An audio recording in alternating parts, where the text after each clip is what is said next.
Donc cette très belle gouache sur papier, prêtée par le musée du Louvre, est l'œuvre de Nicolas Lavrens, qui est un peintre et miniaturiste suédois. Donc Nicolas Lavrens a effectué 2 séjours à Paris, un premier dans les années 1760, puis il repart à Stockholm où il est nommé quelques années plus tard peintre du roi par le roi Gustave III.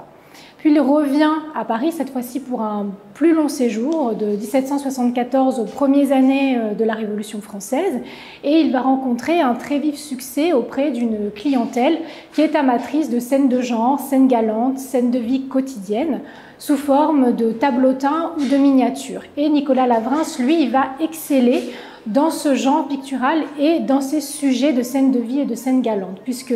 Paris, à cette époque-là, est la ville des cercles d'amateurs, des cercles d'artistes, et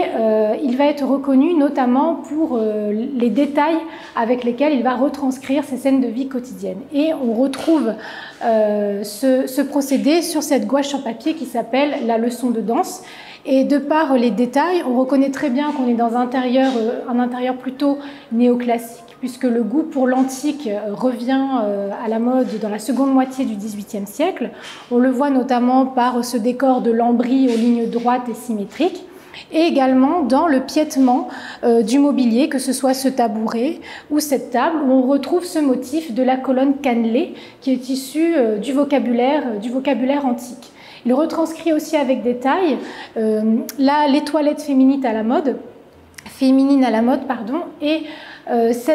ce détail avec lequel il va retranscrire les intérieurs fait qu'aujourd'hui, les œuvres de Nicolas Lavrens, en plus de leur valeur artistique, ont aussi une réelle valeur documentaire de la vie intime parisienne au XVIIIe siècle. Et il va connaître un tel succès que de son vivant, on va reproduire très largement ses œuvres via le procédé de la gravure, et notamment par des gravures assez célèbres comme Delaunay. Et cette diffusion à grande échelle des dessins de Lavrens ou d'autres artistes qui se sont aussi essayés à ces scènes de genre et scènes de vie parisiennes ont entretenu cette ferveur et cette